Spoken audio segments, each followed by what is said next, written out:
Hey YouTube, it's JP Dillon. Today we're looking at a mid-1960s Channel Master 6 transistor 3IF. I think this is a 6528. Yep, there we go, 6528A, sorry. This was a garage sale find. It's got a Sanyo speaker and it's all made in Japan. I have no idea if it works or not. It was just one of those cool things that I picked up real cheap and want to see if we can get it going. So I think it's a split supply or something, because none of the battery contacts seem to connect in series. So we're going to go ahead and stuff some quote-unquote penlight batteries, which I believe is just a AA, and see what it does, and go from there. I think before I do that, I am going to clean off the crust on that battery contact. Alright, so we got some batteries in it. Let's see if that brings it to life at all. I highly doubt it.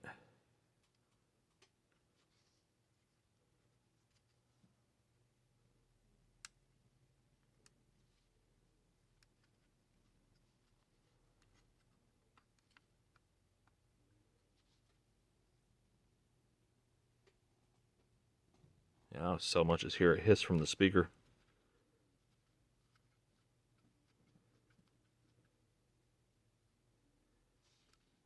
Nada. Could mean that the power switch is bad.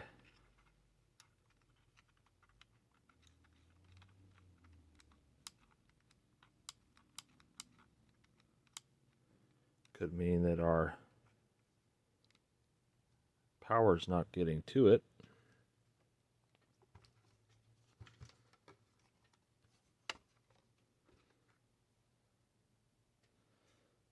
Let's see what we're actually getting here.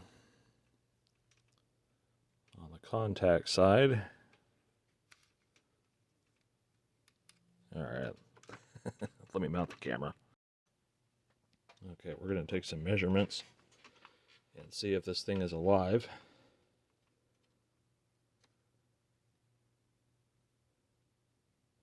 Am I getting 3.3 volts here? There we go, 1.6 minus 3. I must have a bad contact because we're getting voltage between the top of this battery and the bottom of this point here. So we need to clean that up too. Oh yeah, there you go. Nice and crusty there. Give it a little polish action.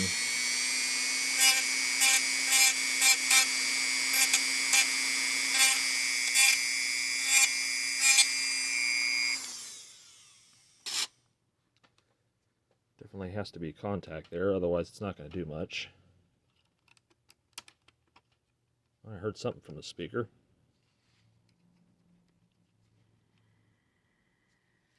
Well, that's a start. Got hiss. Not much else though.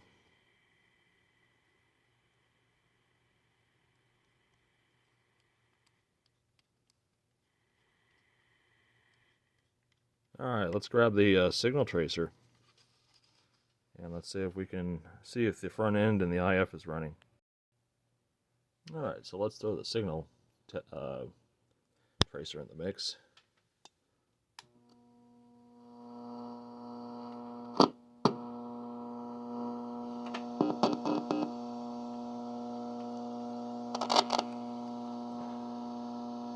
Let's see, I guess this is as good a ground as any.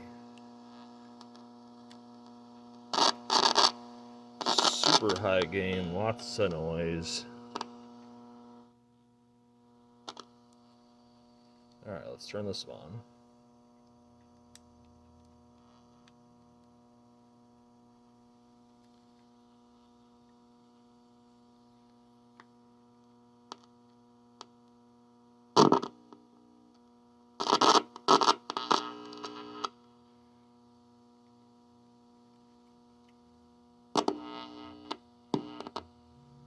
Do I have an appropriate ground? Hard to tell.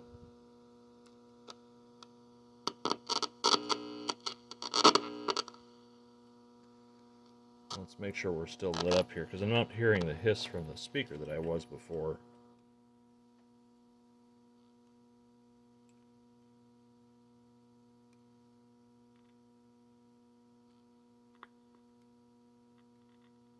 Oh, yeah, so this contact is kind of cruddy too.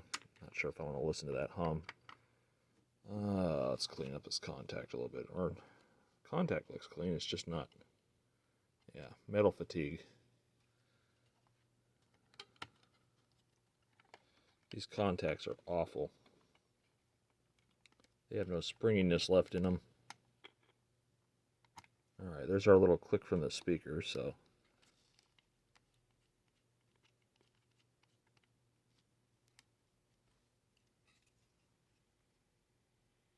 We can hear the hiss. So it is running, at least the amplifier is.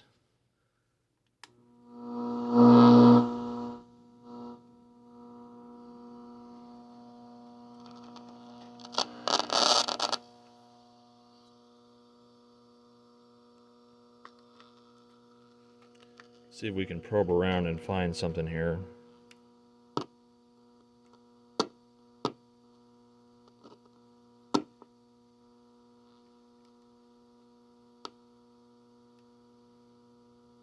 So far I've got nothing anywhere. Just a little detector diodes. Maybe we can go backwards from there.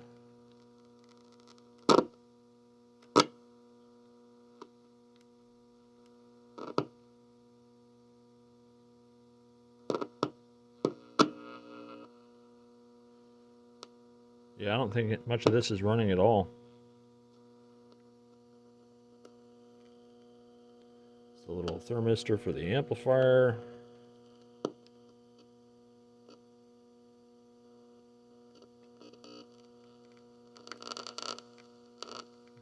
Yep, I got nothing. Let's see if we can brute force a 455 IF signal in there and see if we hear it anywhere.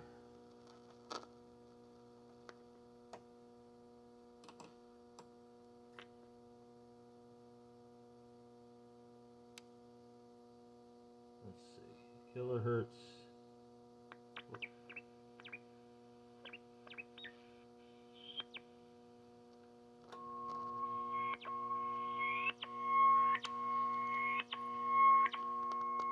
Problem is that the signal tracer is going to pick it up unless I terminate it inside of the.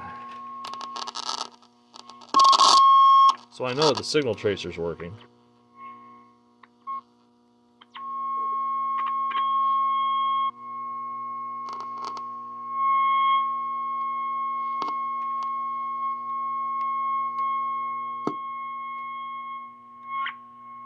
Oh, that's the radio making that noise.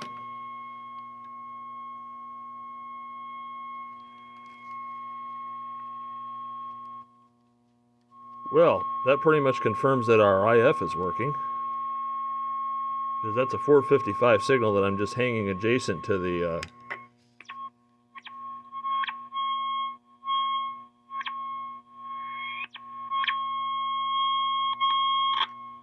Yeah, so the IF's working. We just have no oscillator.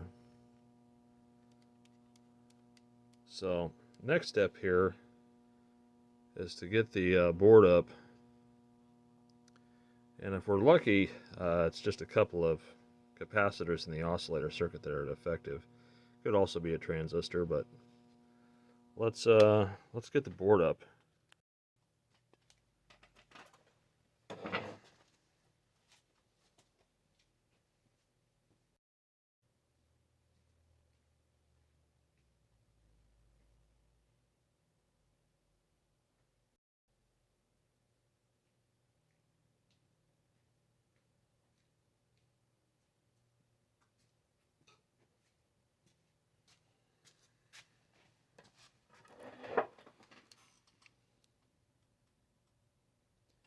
Alright, don't mind me. The camera didn't pause, so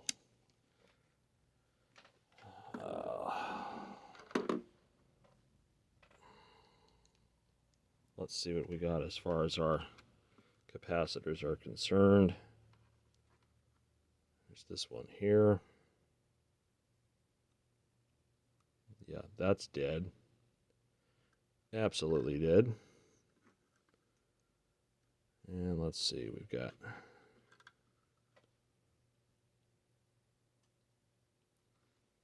one here.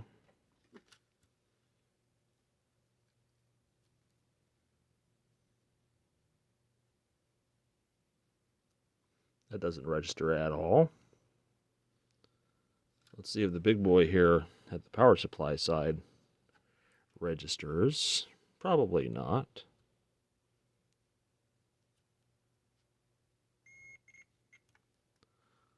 Let's make sure I got that in the right place. Got here and here. Yeah, that could either mean it's good or it could mean a short circuit.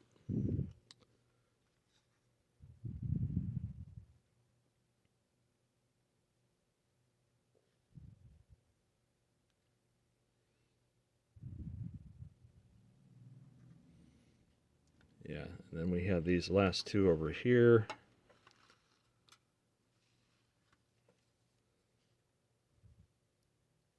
Which barely registers. And we have this one over here, which barely registers. So basically, like I thought, all these caps are just utterly dead. And that's probably why our set isn't working, although it was alive enough to pass a very powerful 455 signal. I had that signal generator cranked up to about maybe 20,000 microvolts, so it's big enough that it's going to brute force its way in. So we definitely need to replace some caps here. And that's kind of the boring part of this. So these are all common values, 5 and 10 microfarad and a 30 microfarad. So I'm just going to swap them out. And then we're going to go from there. All right, we got our 33s in. We got our 47 in over here. So we got two 33s, a 47. And we just got our two 5 microfarads, which are underneath here. And then the 120 microfarad, which was still alive, although I think I'll just change it while I'm in here, probably up it to a 220 or something. But that's where we're at. It's coming together. I got one of the 5s in here. We just tucked in where the old one was, but the other one is kind of buried in here. So I have to take this off without breaking it, hopefully, to get to that so that I can change it out. I don't think that's impossible. And see if we remove it. Now we have access to the little tiny capacitor that's sticking up, which I may or may not be able to get out of there. I think it unsolders those 2 points. And then we have to take it up and put the new one in. But yeah, let's see if I can do that one. Okay, so I did get it tucked in there. It was easier for me to just solder onto the existing leads after scraping them because the bottom is very busy. And although I could take loose all those wires and do it that way, I prefer not to. And then it's just a matter of putting the little wheel back on here. That's the volume control and whatnot. Tiny, tiny, tiny, tiny little screws. I'm sure I'm going to lose them.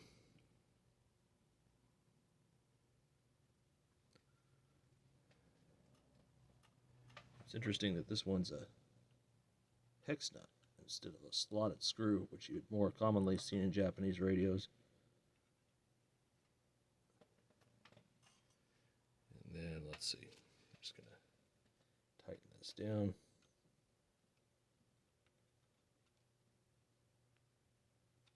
All right. And then we just have the one fat guy left here to replace. That shouldn't be too tricky, so let me switch that one out, and then we'll put some batteries in it.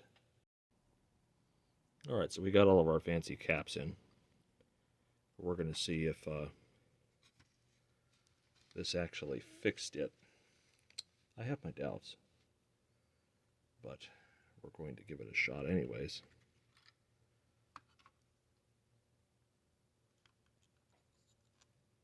Got to fold these wires back down.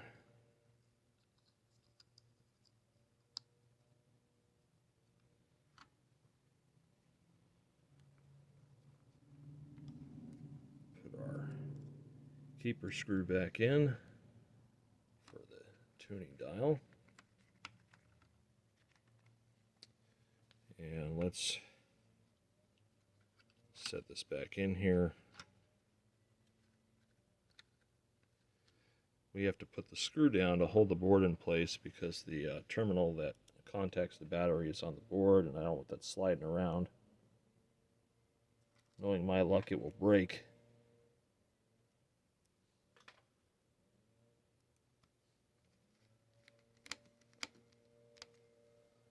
Okay, we'll put some batteries in it.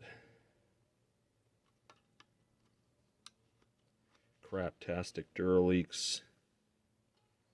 Never leave Duracell batteries inside of a machine you care about. Never.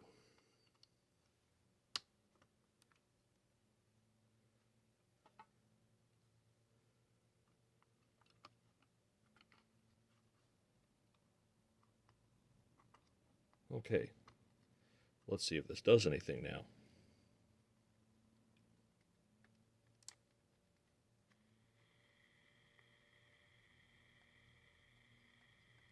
Still nada.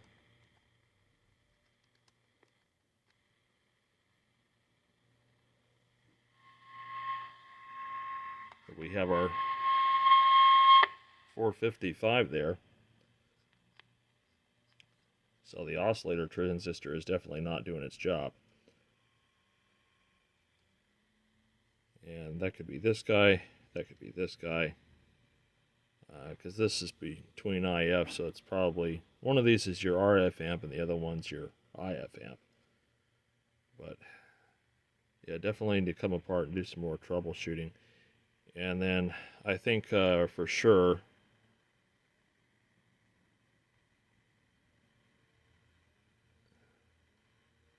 yeah, since this one has more influence when I pick up the RF signal when I touch this one.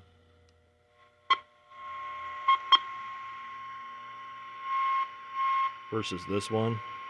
This one here is probably your oscillator. Because we hear our 455 more when I conduct any one of these transistors, but not this one. But we'll need to pull this out again and check voltages, and then supply a power supply outboard of this.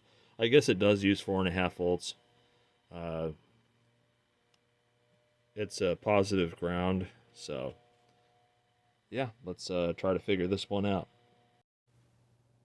So we yanked our suspect transistor here. This is a 2SA203.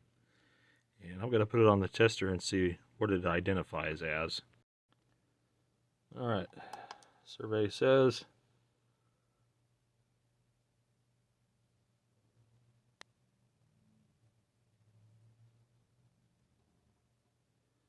it's a PNP with a beta of 54. That's a little low for an oscillator. I mean, it might work in theory, but I'm not so sure about that. Now here's a plot twist. When I remove that transistor, something else here, this capacitor came loose, this 0.01. And you can see one of the leads wasn't really there anymore. So if that's part of the oscillator circuit, that could be the reason why it's not working. I don't know for certain yet, but I do know that I need to replace that.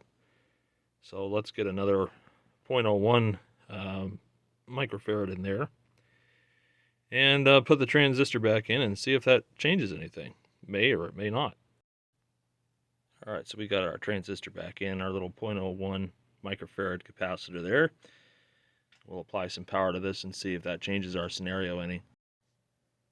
Alright, moment of truth here. Let's see if this actually does something now.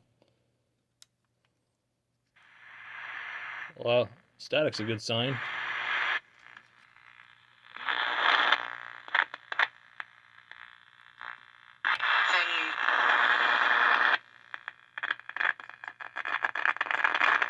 Pretty tuning condenser, maybe?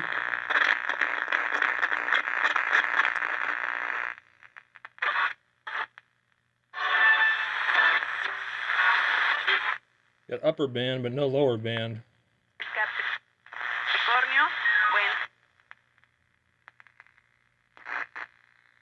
Like anything below 760 didn't come in.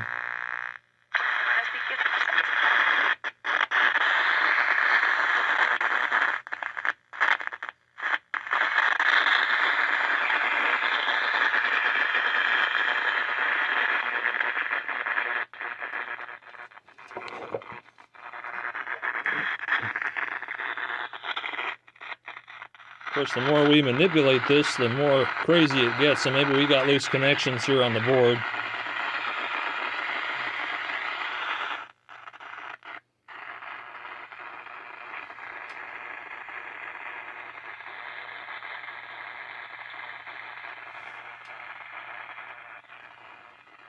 Just going to try moving stuff around, poking the board a bit.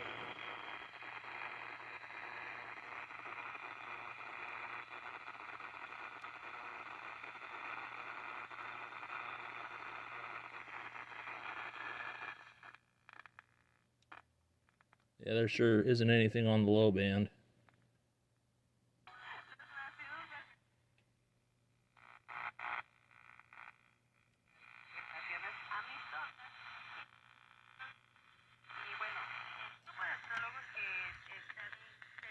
Let's see if we can make some adjustments to strengthen that a bit.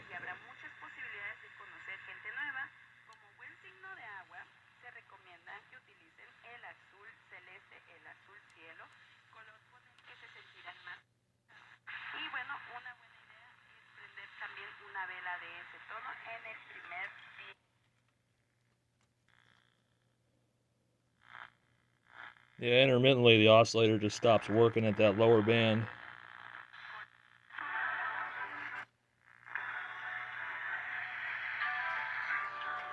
Almost like there's a bad connection or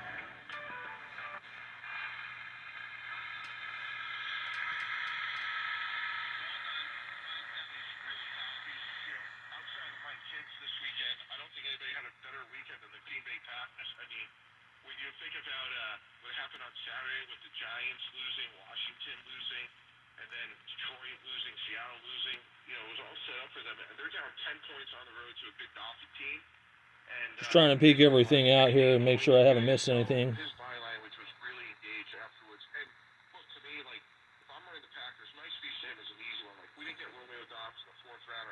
They've got a potentiometer down here next to the outputs, which I can only assume is for bias.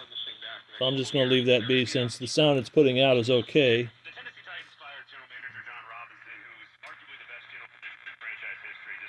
But the sensitivity of that oscillator function is, that's kind of indicative of a dying transistor.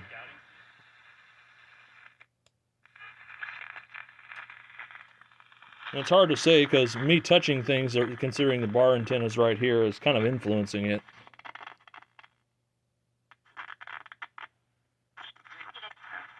Could also be junk in the tuning condenser too. You see it just drops out there. There's nothing. And if I rock it back and forth, it'll come back.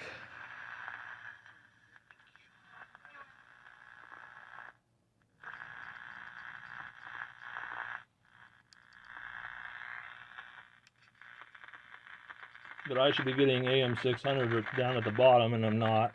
Oh, there we go. Had it for a second.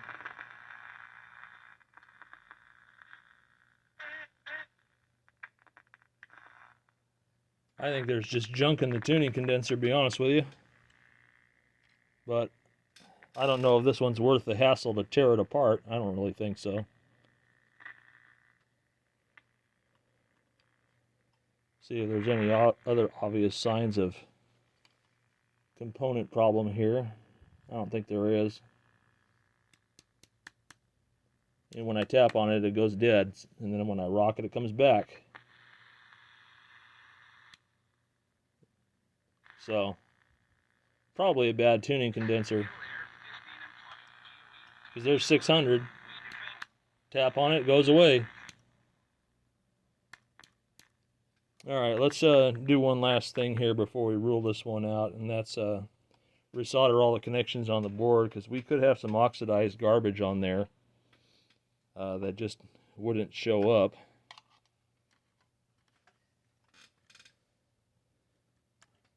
And if we're lucky, it's just a bad solder around here. If we're not, then actually there's junk inside the condenser that's shorting the plates. But I'm going to resolder this first. Alright, so I resoldered everything around the tuning condenser and oscillator and RF amps. I don't know if that's going to fix anything. I'm pretty set on there's defects in this tuning condenser that are preventing it from working properly. We can run it.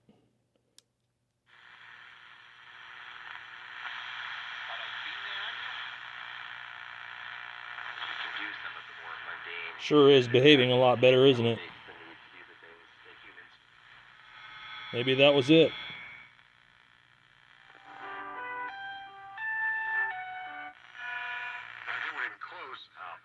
Not too shabby. Got lucky with that one.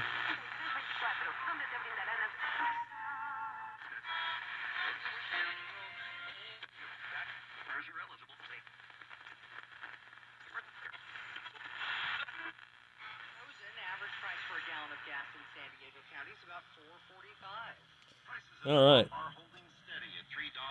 So what let's do is reassemble this, and then we'll touch up the oscillator and the RF a little bit better. This is definitely an example of a close visual inspection needed. I was hell-bent on that transistor until I saw the broken capacitor lead, and that turned out to be what the failure was. Well, that and a bunch of bad soldering, but that's a good thing that we got that fixed. So let's see where this all lines up. Chargers sit in second in the AFC West at 8-6, and while the division that's pretty title close. Is already clinched by the Kansas City Chiefs, the Chargers are still very much in the chase for their first playoff spot. I think I'll line up that oscillator a little bit better,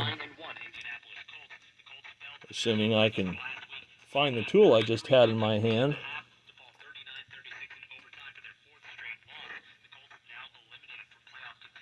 Also work for the moment.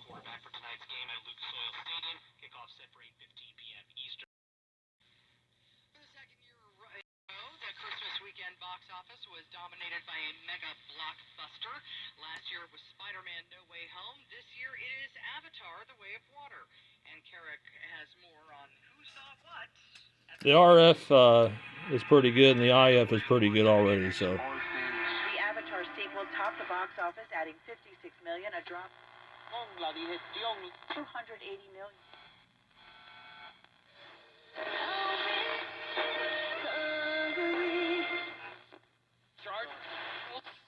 What are we doing here?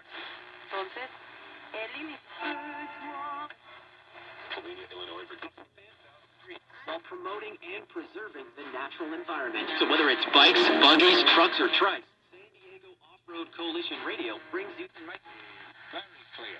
That is as is presented, which sensitivity is about average here. Companies can't. $1 million. As for Tuesday's. Yeah, there still is some garbage in there. $565 million. But it's working. Just got to rock that condenser once in a while. Very cool. Alright, we got one problem that remains. And that is the screw that holds the back on via here in the speaker. You can see the head of the screw is pretty sheared off. So I'm going to very carefully try to drill that, or at least enough where I can extract it. Or if that's going to put the speaker at peril, maybe I'll just, I don't know, stick a magnet on it or something just to hold the case in place. I don't know, debating here. You can see where the screw went, but it's broken off. So let me try and experiment with this a little bit, and I'll see what I can come up with. Alright, so I very carefully drilled that out. there's a hole there, and I'm just going to use a self-tapping screw to get these two pieces together, make sure that it works here. The hole lines up, so that's good. Let's see if I can find something that works. Alright, so I finally found a self-tapping screw that would fit in there. And so now if I need to, I can just take this off and get to the battery compartment. So that's nice. And that should hold in there no problem. So we'll do the final insertion of the batteries.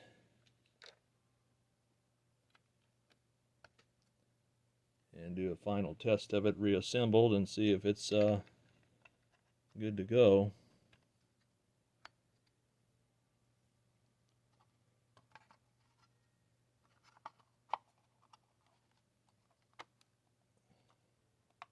Make sure this is on correctly. Put my little screw in.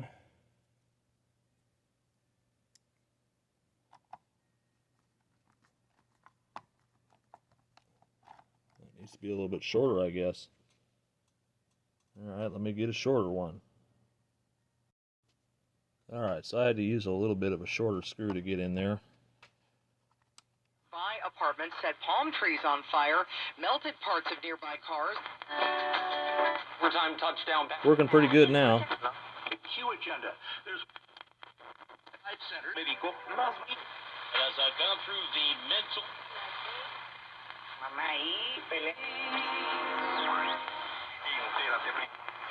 Even though it was a loss. You still got a point where you got to rock it a bit. You can hear the garbage in there.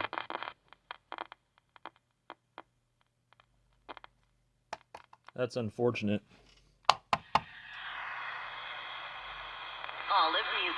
That's oftentimes what happens when the set's been in an environment that's really got a lot of moisture. This was definitely one of those. This was a beach machine, so the corrosion gets inside. You get little tin whiskers and stuff that propagate through the tuning condenser, and you have stuff like that happen. So a couple taps loosens the crud enough for it to work until you run over it again, and that may improve with use. But for now, she's working pretty good. Definitely better than when we started. And this was an example of you got to do a thorough examination. And had I not caught the capacitor with the busted lead, we may still be chasing our tail on this one. So anyways, hope you guys enjoyed the video. More stuff to come.